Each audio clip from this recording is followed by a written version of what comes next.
Good evening, Otherworldlies. This is Queen Juliana, your dark mask diva. Okay, you guys, so this video is about lonely behaviors. Now, I'm going to caution you, it might be a little triggering. And the reason it might be a little triggering is because you might be a lonely person. Okay? So, I'm making the video because sometimes when we're lonely or we know somebody who's lonely, we might be the lonely person, okay? We might have some behaviors that we're unaware of that are destructive behaviors, okay?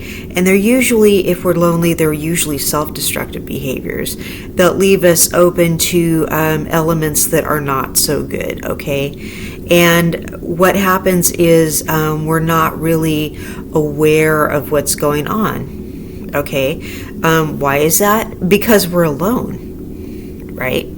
And so sometimes when we're alone, we don't have other people to kind of bounce things off of, right?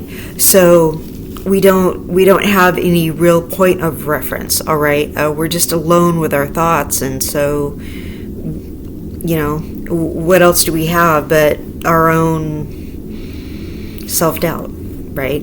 So sometimes it can be very, we become a little self-effacing sometimes. So we don't really, we learn not to trust our gut instinct, okay? And we're kind of our own worst enemies sometimes when we're lonely. So I'm going to read some of these off. And I'm going to also add some cautions, okay? And some of this information may be a little triggering, so some of these are, a little bit of a trigger warning. So if you're feeling lonely and you're feeling bad about it, some of this may trigger you a little bit. But if you're ready to get some information that might help you with your loneliness, or, you're ready to hear some information that might help you level up your life a little bit, stay tuned, okay? Or you may wonder what's wrong with a lonely person in your life who may be bothering you. Well, this information may help, okay? So here are some things. Hopefully you'll enjoy the video. That's what I'm hoping, and it'll help. So here we go. Lonely people. Lonely people are always busy with something. All right. Lonely people do not really want to have time to stop and think about how lonely they actually are. So they're always busy with something, okay? They always want to they don't want to have too much time in the day where they can stop and think about how lonely they really are, okay? They probably don't have like a support system or a lot of really significant relationships. So they stay busy, they just fill their day full of tasks, okay? Or they're always doing something, like they always need to be entertained. Okay, so they're always, they can't just be calm. They can't just be. They can't just live in the moment. All right, they always have to be busy with something.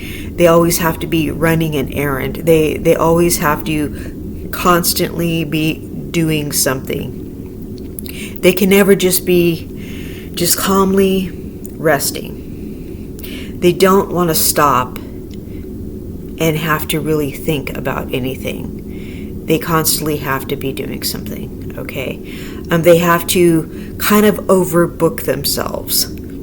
So they don't have to really stop and realize anything, because then things will come up and start to bother them, okay? And they tell you if you stay busy, then if you stay over busy, then you'll get a lot done.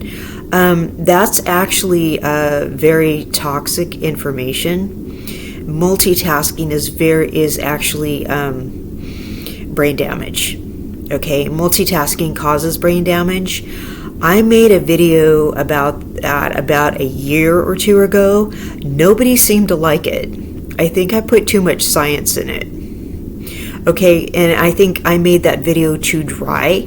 No one liked it. I mean, I don't think it got very many likes. It didn't get very many views. It got lost in the algorithm. Nobody seemed to like that video, so I'm just gonna make this like real brief. Multitasking is bad for your brain. Okay? So people who are constantly staying busy, what do you think that does? It's bad for your brain, okay? Because it's multitasking. So basically, these lonely people are doing mind damage, okay? They're overloading their mind, and they are doing themselves damage in the long run. So these people, and they're doing it because they're lonely, all right? They don't want to have to stop and think, because then something will really bother them, okay? And I'm going to get to another thing in in about number 3, okay? And that'll explain it a little bit more. But 2. Okay, you guys, this is going to hurt. Social media addiction. How many people do you know who are addicted to social media? I have to get on there, and then I have to get off of there, because after a while it's like, okay, I've had enough of this. I don't want to play around on social media too much. Now, what I do is technically social media, right? I'm on here, but this is like something that I want to make a living with. I'm supposed to be on here. This isn't social media, though. I mean, I'm interacting with people, but I'm talking about Instagram, Facebook, Twitter, stuff like that. If people are on there all day, TikTok, okay, I have all those things. But I would just want to get on there for a few minutes and do a few things, and then I want to hop off. Okay? But if you're compulsively on there all day and find things to do on there all day, okay, that's a sign of loneliness. Because you're not interacting with people face to face, okay, and you're probably stuck inside, all right? And you're seeking validation. You're seeking hits of dopamine. All right. Now, if you don't know what I'm talking about, dopamine is a feel-good chemical in your brain, and you get it from social media. You get it from a whole bunch of other things too. But people who are addicted to spikes of dopamine, you get it from smoking cigarettes. All right, you get it from different types of addictive behaviors, and one of those addictive behaviors are social media. Okay, and so lonely people get dopamine spikes from social media. If you get off of social media, sometimes if you're used to being on there, it's hard to go make friends in person again. Now, what I do is I'll go make a friend in person. And then I'll be like, will you add me on FB, TikTok, or whatever? Because if I see that person on there, I'll be like, hey, do you want to go for coffee or something? And I'll try to see the person like in person, like in real life. Because I don't want my life to be just like social media. I mean, it's really not healthy. It's not healthy to be on there like all day, okay? Because it deprograms your mind, and it actually long-term causes depression. All right, but that is a sign of a lonely person. So if you're addicted to social media, chances are you're very lonely. Okay, so that's a sign of it. Now, number 3 goes with number 1. Okay, overthinking, overanalyzing, overworrying. Okay? Goes with always busy with something. You see how those two things go together, you guys? Okay. When you're always busy with something, overthinking, overanalyzing, and overworrying, you're always busy with something, so you don't have to do those 3 things. okay? Because what do those three things go with? Anxiety. Okay? And if you're lonely, chances are you're lonely because you have anxiety. Okay? And if you have anxiety, you have a hard time making friends. Because what do people with anxiety do? They push other people away. Because people with anxiety sometimes have different forms of mental illness that make it hard for them to make friends. Okay? People with anxiety change plans a lot, have control issues, okay? Just do things that make other people mad, that make them hard to live with. All right, because people with anxiety have a hard time living with themselves. But they also have a lot of behaviors that turn other people off and run other people off and scare other people, okay? And a lot of, people with anxiety disorders have a lot of toxic behaviors towards others, okay? And I don't want to stigmatize mental illness with people with anxiety, but a lot need to get a grip on it to where they're not toxic towards other people, okay? I battled anxiety for a long time. So, I know when it's out of control, I have to not put it on someone else. You know what I mean? Like, I want to handle it by myself. Like, I don't want to make other people pay for my anxiety. So I just go, hey, I have an anxiety problem. So I'm just letting you know now, here are my boundaries with my anxiety. And here are things that bother me with my anxiety. So can you work with me with this and this and this? But I don't make myself toxic to other people because of it. But some people actually have issues where they do make their anxiety toxic to other people, okay? Because they ruminate, all right? And it's out of control. Some people do not do mental maintenance, and they lack self-awareness, all right? So not everyone's aware of their anxiety and how bad it really is, but they're still suffering with it. It's really bad, okay? It's sad. Okay, here's another one. You're a chronic night owl. You have insomnia. Okay, not everyone who's a night owl is lonely. Some people just like being up at night. Being up at night, being a night owl, that's actually a sign of high intelligence. That doesn't mean you're not lonely, though. A lot of highly intelligent people are clinically depressed, and they like being up at night. But that's a possibility. You're also very lonely. That stuff goes together. Okay.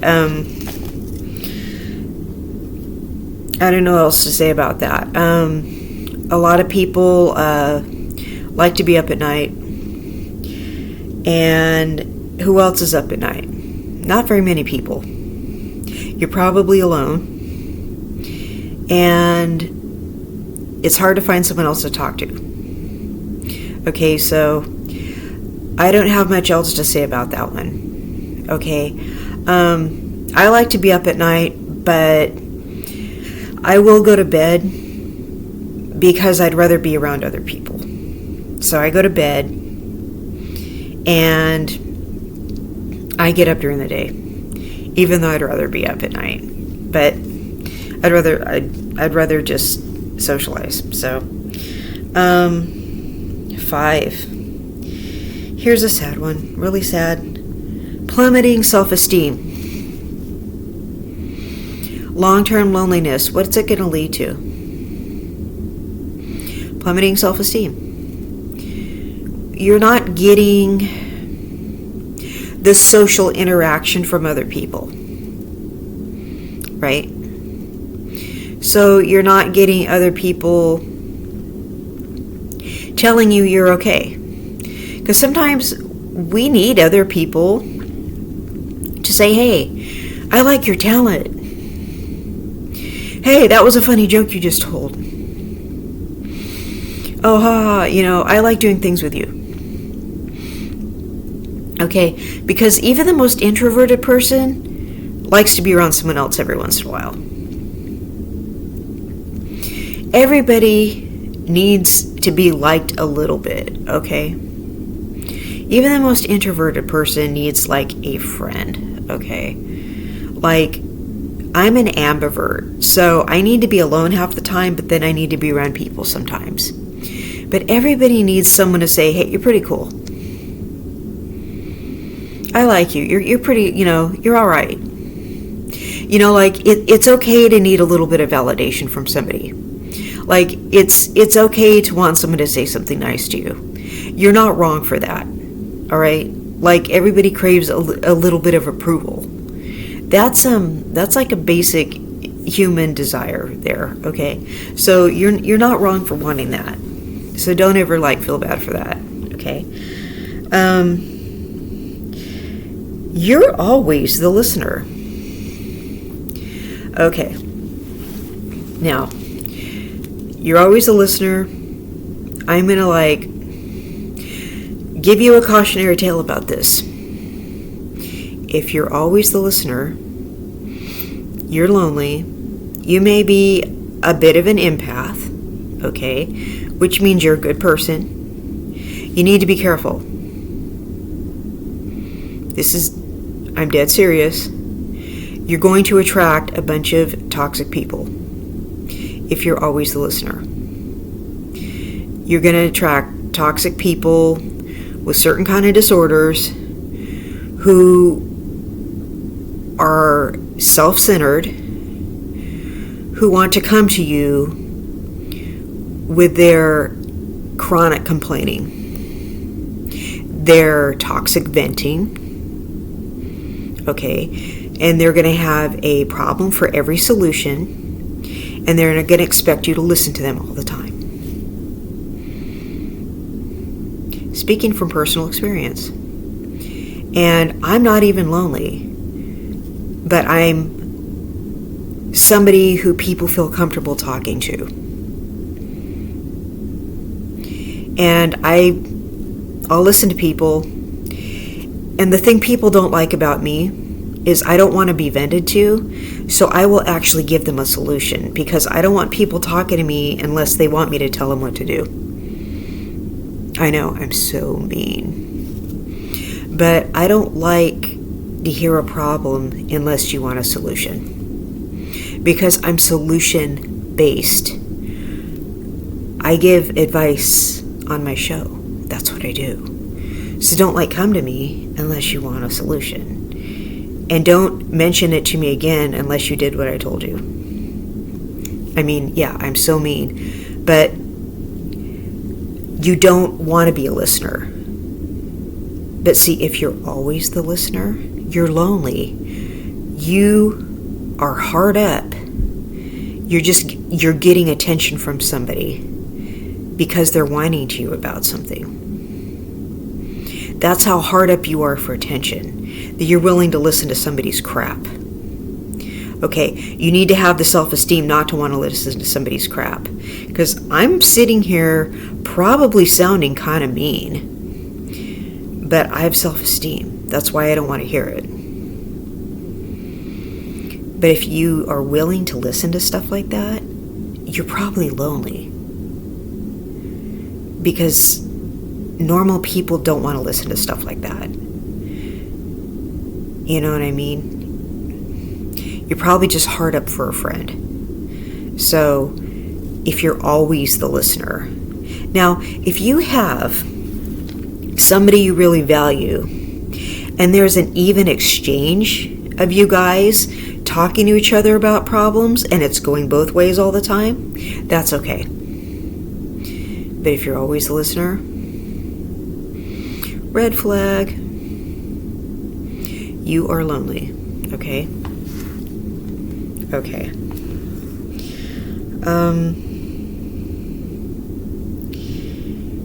7, you're your own date. Now, you're going, wait a minute. I've seen your show before, and you tell people to go out by themselves and do things and have fun by yourself all the time. Okay, yeah, I do. I'm talking about a situation where you have to go out by yourself. All right. Now, you should go out by yourself and do things with yourself because you enjoy your own company. And not be afraid to go out by yourself. That's what I'm saying. But you're always your own date.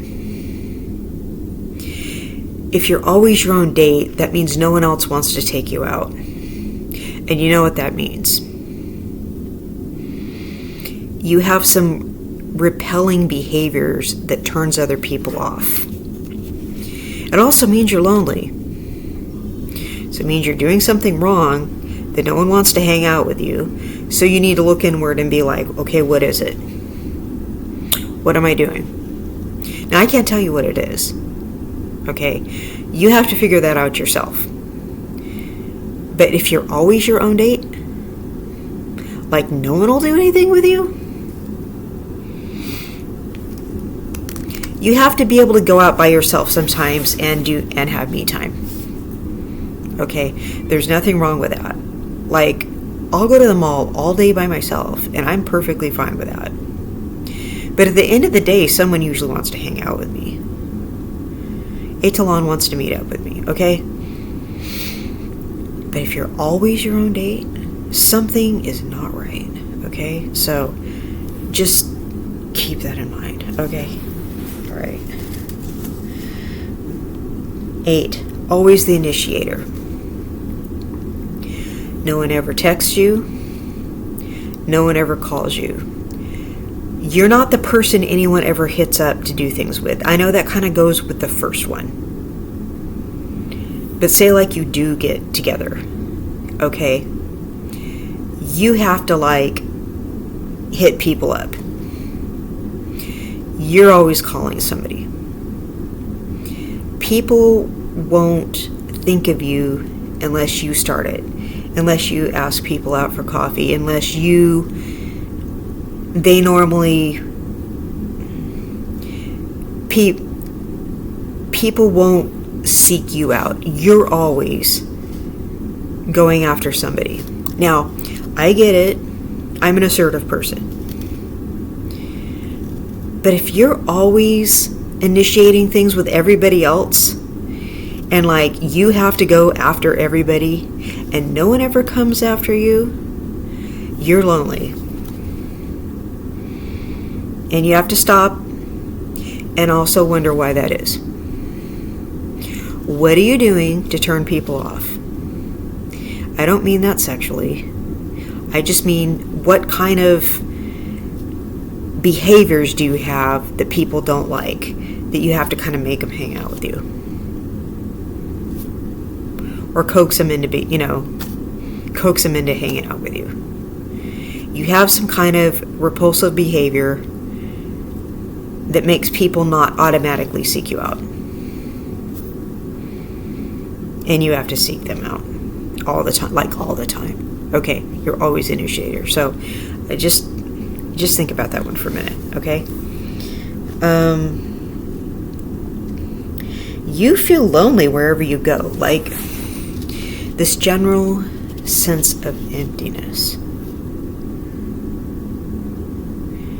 Okay, you can be in a room full of people and still feel this like feeling. People have described this to me, to where they'll be at a party, wall to wall, packed full of people. There's like 1 million people in the room they can talk to. They feel freaking lonely. That's because there's something inside of you that's missing. You're just a lonely person. You feel lonely wherever you go. I don't know if it's because you just feel incomplete inside, or you don't know how to talk to people, or there's just a void inside of you. Like, you're just completely restless, okay? You're lonely, all right?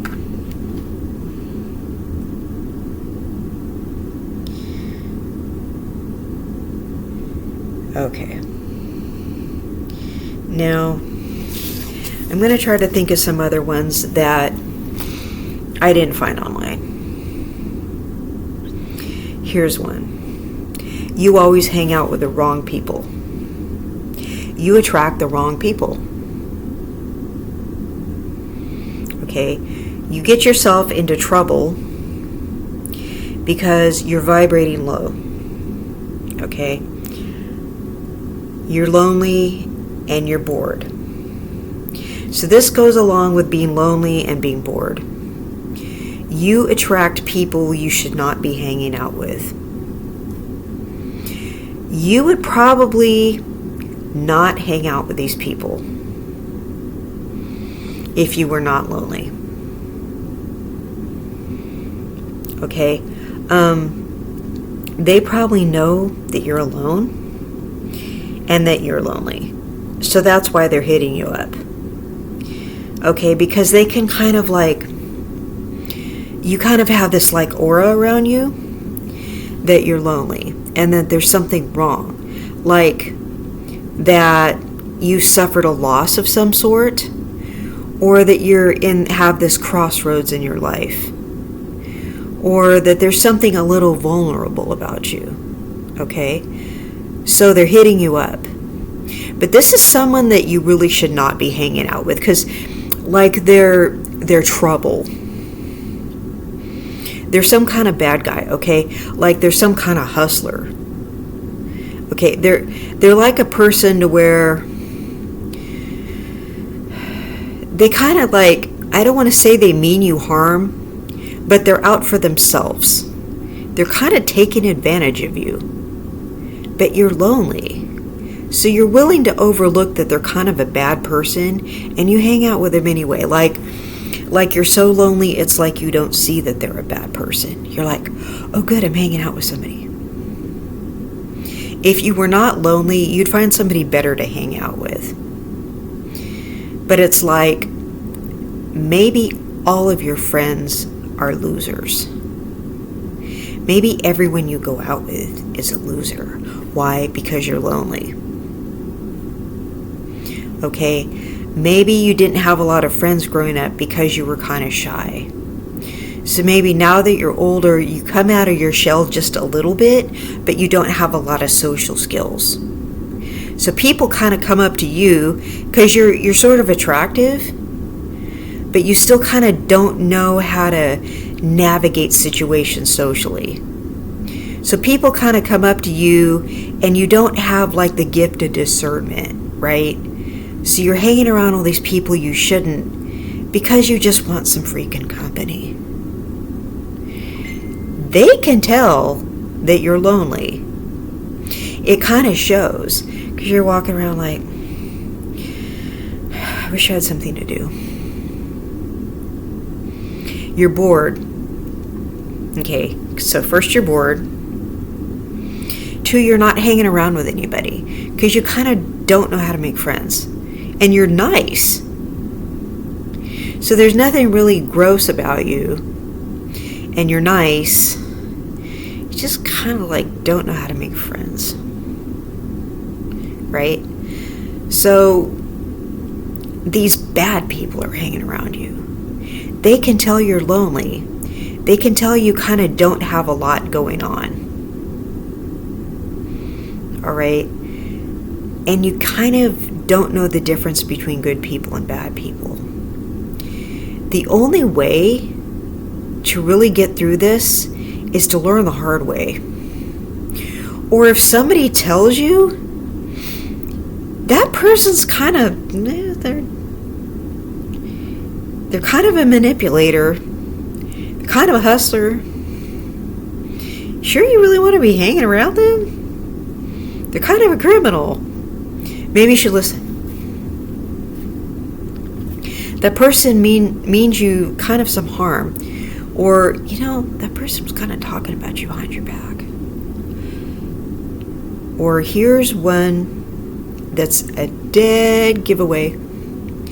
You're hanging around that person and they're talking stuff about everybody else. Okay? That means they'll talk about you. Do not tell them any of your business. They will talk about you. And I know this to be true because I've been around a lot of people like that. And stuff came back to me that they were making up stuff about me. Because I didn't tell them anything, right? So they had to make stuff up. I'm like, and I'd say to people, that is so not true. Oh my God, they made that up. But they had to make stuff up. Right? And everyone's like, yeah, well, like, to be honest, Juliana, I didn't think that was true anyway, because that sounds like pretty stupid. And I'm like, yeah, like, they're crazy the way they're, like, making stuff up, you know? And, like, of course, I didn't hang around with them after that because, you know, they said, like, mean things about me that were, like, untrue and, like, stuff that was against the law. And I didn't want them saying stuff like that about me. That's, like, stupid. And once someone talks bad about me, they're never in my good graces again. So, and that, you know, that's like a lot of negativity. So, that's a good way to tell if someone's a bad person, if they talk negative about people behind their back. And another way to see if someone's a bad person is if they just talk negative, period. If all they do is concentrate on negative things. It's like almost better to be lonely than be around someone like that. But like, are you a person like that? You should not be a person like that because you're going to be lonely. Like, people are going to just leave you in the dust. Like, go get some therapy. But just be careful. Be careful. Anyway, those behaviors describe lonely people. Another way to know if you're lonely is if you eat too much. Lonely people eat too much. Because, well, also you're bored, and that makes you want to eat a lot. Because you don't think about how much food you're eating. And also, food comforts a lot of people. And food also reminds you of being with family. So it's almost like your family's there. So a lot of people who are heavier, they're lonely. I mean, you know, the food is a comfort and just makes them, it's kind of like a substitute for having people around. That's another way to tell if you're lonely, like if you're eating too much. So I hope this was helpful. Just be careful. Know that you are sometimes at your most vulnerable when you're lonely. Okay? Try to stay out of other people's business. And I really hope this was helpful. I hope it was not too triggering. And this has been Queen Juliana, your Dark Mask Diva. And let me get these pop-ups out of the way. I love you all. Thank you so much for watching my show. And I will see you in the next content.